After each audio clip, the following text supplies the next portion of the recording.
Hey, what's up YouTube? I'm making another reloading video. This is for 308.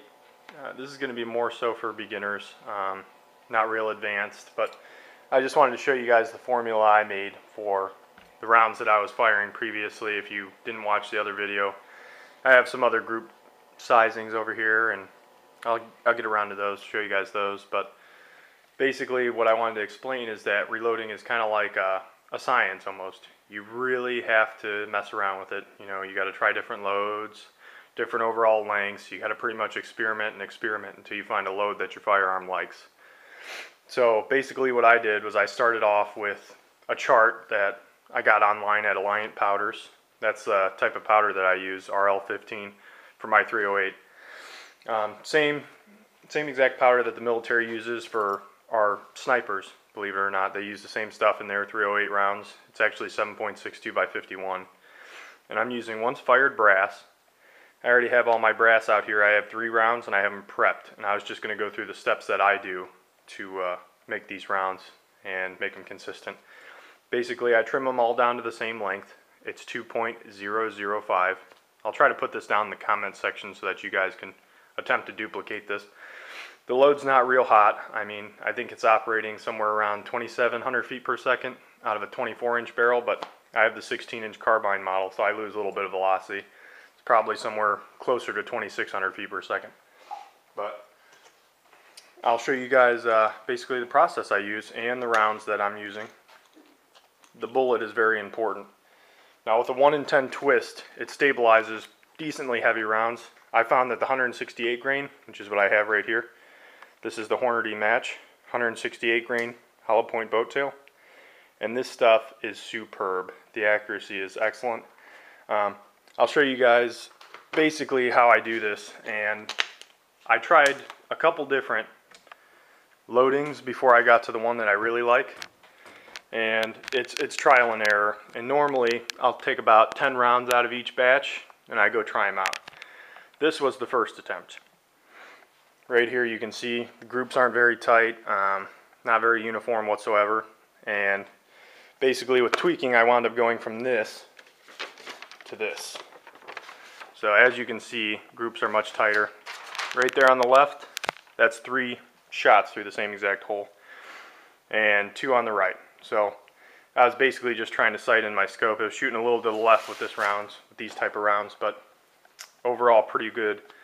I've already got everything calibrated here, and for those of you who don't know much about calibrating, I buy RCBS dies, and this is my seating die right here, and it has that lock ring on there, which is really convenient because if you lock it in, you'll get the same consistent overall length when you screw it in every single time. So when you go to seat your round, you'll have consistency with it. And in the background here I have my hopper filled with my powder, and that's set to 44 grains of powder exactly. Like I said, I'll put this in the comment section down below so that you guys can try this out, see if it works for you. But yeah, I use the Alliant powder reloader right here. And this powder is actually really good. It burns pretty clean, very consistent ignition. I also use the 7.62 primers. It's right here.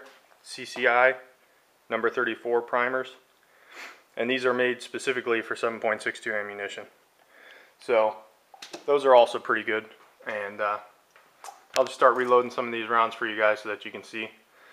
I do the same process every single time. Now I've already weighted my powder charges, so I'm not going to weigh them right now. It takes extra time, but I'll show you guys basically how I do this. Basically pour the powder charge into this little pan here, which is the weight pan for my Hornady scale. And then I put my little cone here, side of a round, and tap it in. That's 1. Same thing, I found this hopper is very accurate. It's generally within 1 grain, so it holds up pretty good, and the ammunition is very consistent, even using the hopper. If I'm making match grade ammunition, like to the point where I want every single bullet hole to look like that target on the right there, I'll use the fine powder measurer, and I'll do that myself. But for most conventional use, like with a semi-automatic, I like to produce my ammunition a little bit quicker. So I'll show you guys here. These are already primed, and I already trimmed them down and everything.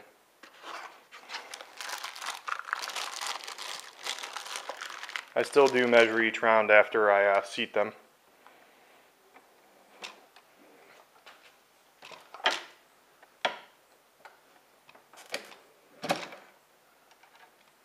Alright. See if I can get this in the camera for you guys. And the purpose of measuring this is to ensure uniformity. So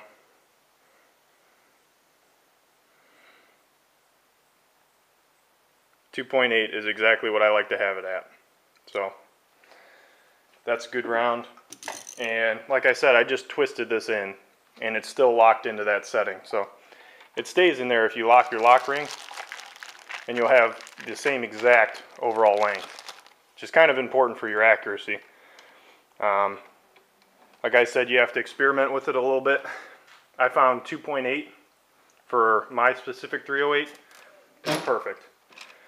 It's absolutely perfect. So I keep on going with that. If the rounds don't go through the same hole, it's my fault. Let me put it that way.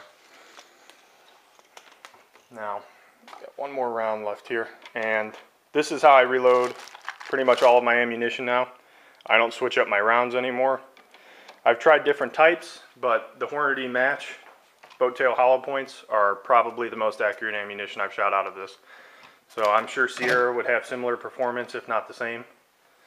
But I really haven't played around with Sierra too much. They're generally a little more expensive than Hornady, but I find pretty much the same accuracy with both. So I really can't complain. And out of a 16-inch semi-automatic barrel, for this to be printing groups, you know, under a ½ inch or in the same hole, that's pretty significant accuracy. Now, that's pretty much the process I go through. I'll probably make another video for you guys on basically the case prep. It's for 7.62 once fired brass. There's a lot of case prep involved.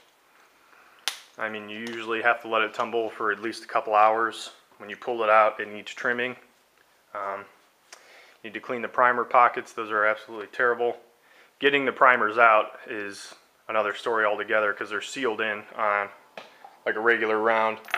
The primer pockets are sealed because 7.62 brass has the heavy primer in it, and it takes more to get it to go off, which with the 7.62 ammo that I was buying, it wouldn't shoot anywhere under an inch. It was an inch or better. That's what I got every single time when I was firing that. So I knew the rifle was more capable than that, so I started my reloads, and ever since it's ½ inch groups or better. So thank you guys for watching. If you have any questions, let me know. I will be posting all this data. I have it all, and I'll post it at the bottom of the video. Thank you for watching.